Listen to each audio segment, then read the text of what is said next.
नमस्कार मित्रों, दी job creator में आपका हार्दिक हार्दिक अभिनंदन है। और दी जॉब क्रिएटर आप हमेशा अपनी सेवा के लिए जानी जाती है और दी जॉब क्रिएटर आपको अभी सेवा दे रही है यह बिहार पुलिस का सिर्फ प्रैक्टिस को लेकर, और जिसमें कि लगभग 15 से 20 सवाल रहते हैं जिसमें लिखा होता है 15 नंबर क्वेश्चन नंबर, लेकिन यह जो 20 से 25 के आसपास जो होती है ऐसा प्रश्न होता है। और यह ऐसे एक से एक क्वेश्चन होता है जो कि इम्पॉर्टेंट हो, जो कि वर्तमान टाइम का जो घटना घट रही हो, समसामयिक घटना या फिर अदर सब्जेक्ट से लेकर जीके जीएस हर एक चीज़ रहती है। आइए हम इस कड़ी को आगे बढ़ाते हैं और इस सेशन में देखते हैं कि आज का हमारा पहला क्वेश्चन क्या है। आज का हमारा पहला क्वेश्चन है प्रधानमंत्री उज्ज्वला योजना के अंतर्गत। आज का हमारा पहला सवाल है प्रधानमंत्री उज्ज्वला योजना, जिसका आरंभ 1 मई 2016 को हुआ था। प्रधानमंत्री उज्ज्वला योजना का आरंभ 1 मई 2016 को हुआ था, जिसमें कि बीपीएल परिवार यानी कि बिलो पॉवर्टी लाइन जो कि गरीबी रेखा के अंतर्गत आता है। ये दो होती है, एक होती है बीपीएल, एक होती है एपीएल। यानी कि एपीएल वो हो गया जो पॉवर्टी लाइन से, यानी कि एवं पॉवर्टी लाइन जो गरीबी रेखा से ऊपर उसको कहा जाता है एपीएल, और जो गरीबी रेखा से नीचे होती है उसके कहा जाता है बीपीएल। ऐसे परिवारों को एलपीजी का जो गैस का कनेक्शन है एलपीजी वाला, उसको मुफ्त कनेक्शन यह देती है। साथ में यह वित्तीय सहायता भी देती है, लगभग 1600 रुपया इस योजना के तहत, प्रधानमंत्री उज्ज्वला योजना के तहत दी जाती है। आज का हमारा नेक्स्ट क्वेश्चन है दूसरा, केंद्र सरकार ने सांसदों को वेतन और पेंशन में 24% की बढ़ोतरी की है। यानी कि केंद्र सरकार के द्वारा जितने भी सांसद हैं उनके वेतन और पेंशन दोनों में 24% की वृद्धि की गई है। हमारा नेक्स्ट क्वेश्चन है, सरकार ने 2030 तक जीआई टैग की संख्या लगभग 10,000 करने का लक्ष्य रखा है, निर्णय लिया है कि 2030 तक 10,000 जीआई टैग वाले पदार्थ हमारे भारत में हो, जो कि सुरक्षित हो, संरक्षण हो। हमारा नेक्स्ट क्वेश्चन है, भारत में वर्तमान में 25 उच्च न्यायालय हैं। भारत में वर्तमान में 25 उच्च न्यायालय हैं और 25वां उच्च न्यायालय 2019 में, जो कि आंध्र प्रदेश में पड़ता है, अमरावती में ये इसकी स्थापना की गई थी 25वां उच्च न्यायालय का। इस तरह से भारत में 25 उच्च न्यायालय है और 25वां उच्च न्यायालय अमरावती, जो कि कहाँ है, आंध्र प्रदेश में। हमारा नेक्स्ट सवाल है, आरबीआई का 26वां गवर्नर कौन है? तो संजय मल्होत्रा जी है। आरबीआई का 26वां गवर्नर संजय मल्होत्रा है। और हमारा नेक्स्ट क्वेश्चन है, वर्तमान में मुख्य चुनाव आयुक्त जो चुनाव की देखरेख करता है, चुनाव करवाता है जिनके द्वारा, वो है ज्ञानेश कुमार। हमारा आज का नेक्स्ट सवाल है, बाल गंगाधर तिलक ने 1881 ईस्वी में साप्ताहिक पत्रिका साथ में दैनिक पत्र को भी उन्होंने शुरुआत किया था। दैनिक पत्र और साप्ताहिक पत्र दोनों शुरुआत किया था। साप्ताहिक पत्र मराठा था, जबकि दैनिक पत्र केसरी, और यह केसरी मराठी भाषा में, जबकि मराठा जो था अंग्रेजी भाषा में।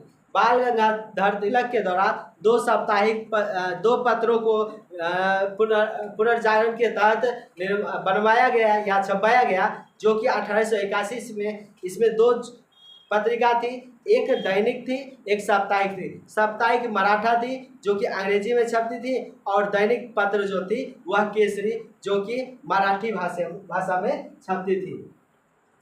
कहता है भगत सिंह को फांसी 23 मार्च 1931 ईस्वी को दी गई। भगत सिंह को फांसी 23 मार्च 1931 को दी गई। जबकि दोस्तों आपसे एक सवाल है कि भगत सिंह को फांसी किस जेल में दी गई? जेल के बाहर, यानी कि किस थाना के अंतर्गत वहाँ पर जेल में, और किस जेल में रखा गया था भगत सिंह को फांसी। और भगत सिंह का फांसी किनके साथ? भगत सिंह, राजगुरु और सुखदेव, तीनों को फांसी एक ही दिन 23 मार्च 1931 को दी गई थी। 9वां नंबर क्वेश्चन है, भारत छोड़ो का नारा किनके द्वारा दिया गया? दोस्तों भारत छोड़ो का नारा संभवतः महात्मा गांधी के द्वारा ही दिया गया, लेकिन उनसे पहले भारत छोड़ो यानी कि क्विट इंडिया का लिखने का श्रेय ये मेहर यूसुफ अली को दिया जाता है। भारत छोड़ो लिखने का श्रेय मेहर यूसुफ अली को दिया जाता है। मेहर यूसुफ अली ने ही महात्मा गांधी को भारत छोड़ो के बारे में बताया था और फिर महात्मा गांधी ने 1942 ईस्वी में भारत छोड़ो को नारा को उन्होंने अपना हथियार बनाया। यानी कि भारत छोड़ो स्लोगन लिखने का श्रेय किससे जाता है? मेहर यूसुफ अली को जाता है। हमारा 10वां नंबर क्वेश्चन है, संवाद कौमुदी पुस्तक के लेखक कौन है? तो राजा राम मोहन राय। संवाद कौमुदी पुस्तक के लेखक कौन है? तो राजा राम मोहन राय है। हमारा आज का नेक्स्ट क्वेश्चन है 11 नंबर, भारत और पाकिस्तान के बीच सीमा रेखा यानी कि जो बॉर्डर लाइन है उसे कहा जाता है रेड क्लिफ रेखा, जो कि 15 अगस्त 1947 को यानी कि भारत की आज़ादी के दिन ही रेड क्लिफ अंग्रेज के द्वारा यह निर्धारित की गई थी। हमारा आज का नेक्स्ट क्वेश्चन है, काला सोना किसे कहता है? सोना किसे कहता है? काला सोना पेट्रोलियम से जितने भी पदार्थ बने होते हैं सबको काला सोना ही कहा जाएगा। यानी कि पेट्रोलियम युक्त पदार्थ क्या कहलाएगा? काला सोना, या फिर कह सकते हैं पेट्रोलियम जो है काला सोना के समान है, क्योंकि पेट्रोल जो होता है कि मतलब ये समझिए सीधा पेट्रोलियम युक्त पदार्थ जो भी है, क्योंकि पेट्रोलियम से ही जितने भी एस्फाल्ट हो गए, स्नेहक हो गए, मोम हो गए, ये सारा चीज़ उसी से बनता है। यानी कि पेट्रोलियम पदार्थ को काला सोना कहता है। हमारा नेक्स्ट क्वेश्चन है, ग्रीन हाउस प्रभाव के लिए सबसे जिम्मेदार कारक, सबसे मतलब महत्वपूर्ण कारक जो कि हरितगृह प्रभाव के लिए जो है ज़्यादा जिम्मेदार है वो है कार्बन डाइऑक्साइड। हरितगृह प्रवाह के लिए सबसे जिम्मेदार कारक कार्बन डाइऑक्साइड, इसके साथ अन्य गैसें हैं। इस लगभग कार्बन डाइऑक्साइड की मात्रा 60% जो होती है इसका जो है ये हरितगृह प्रभाव में प्रयुक्त होता है, जबकि अन्य गैसें में जैसे नाइट्रस ऑक्साइड, मीथेन हो गया, नाइट्रस ऑक्साइड, जलवाष्प हो गया, नाइट्रस ऑक्साइड, CFC को क्लोरोफ्लोरोकार्बन कहा जाता है। CFC, C से क्लोरो, F से फ्लोरो, C से कार्बन, और ओजोन, ये सारी गैसें जो है हरितगृह प्रवाह के लिए जिम्मेदार है। लेकिन ग्रीन हाउस गैस प्रवाह यानी कि हरितगृह प्रवाह के लिए सबसे जिम्मेदार कारक को किसको माना गया? तो कार्बन डाइऑक्साइड को ही माना गया है। हमारा आज का नेक्स्ट क्वेश्चन है 14 नंबर क्वेश्चन, संविधान में संयुक्त अधिवेशन को कौन बुलाता है? संविधान के तहत किस अनुच्छेद के तहत संयुक्त अधिवेशन की मांग रखी गई यानी कि इसका प्रावधान रखा गया? तो ये है अनुच्छेद 108 के तहत आओ मिले सनम, यानी कि राष्ट्रपति जो है दोनों सदनों को लोकसभा और राज्यसभा दोनों को बुलाती है और उसकी अगुवाई करती है। यह किस अनुच्छेद में है? तो 108 में। हमारा आज का लास्ट क्वेश्चन है, विटामिन का आविष्कार किसने किया?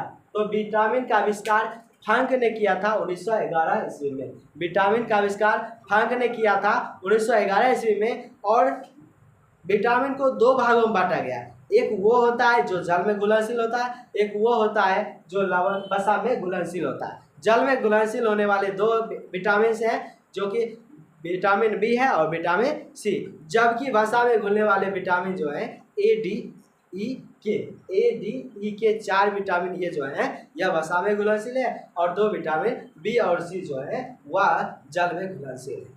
तो ये था हमारा आज का क्वेश्चन, 15 क्वेश्चन। कैसा लगा क्वेश्चन हमें कमेंट कर जरूर बताएं।